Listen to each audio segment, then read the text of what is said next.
Welcome back mga kalapatids, labas, batik, padrino, lipad. Habang walang ulan,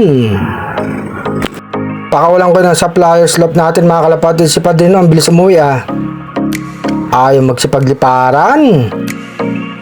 Mga tinatamad, kailangan nyo lumipad. Ang babaeng stichilbout, lipad na. Alak ng gubat, lipad. Bumabuelo pa. Dilipad yan mga kalapatids. Sige na habang walang ulan.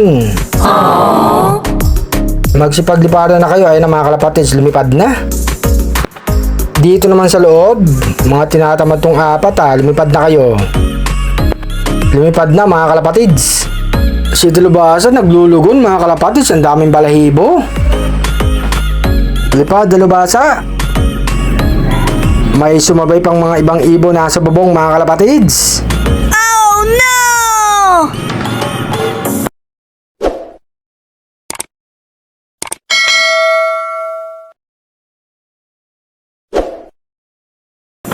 Si Padrino at si Batek andyan na sa loob mga kalapatids. Kumakain na, may tubig na rin dyan. Si Dalubhasa pumasok na mga kalapatids. Ang bilis naman pumasok. Si Black naiwan mag-isa. Ayaw parisan ni Dalubhasa. Siya lak ng gubat andyan mga kalapatids. Pumasok ka na. Ang lalaking ibon mga kalapatids, anak ni RC Stichilbout.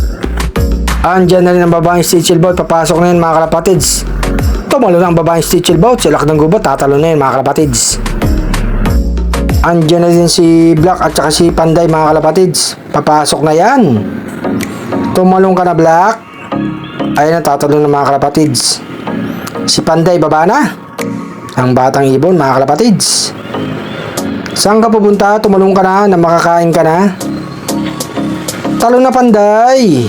Ang ganda ng pangalan mo Ang lalaking ibon, Panday.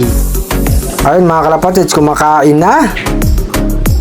Yung mga ibon natin na 4. Dalawa pa ang kulang mga kalapatids. Kompleto na nga sila mga kalapatids. 6 na nasa loob. Yung dalawa pumasok na rin mga kalapatids. Mga tahimik na, mga busog na mga kalapatids. Eto naman si Batek. Mabuti, magaling pa. Padrino, mukha pa, nagpapapansin. Ang magpares mga kalapatids. Mga pangwalayo ang ibon. Ulit talaga ni Padrino. Manunuka na naman. Poging ibon, Padrino. Habol Padrino. Ayan si Batek mga kalapatids.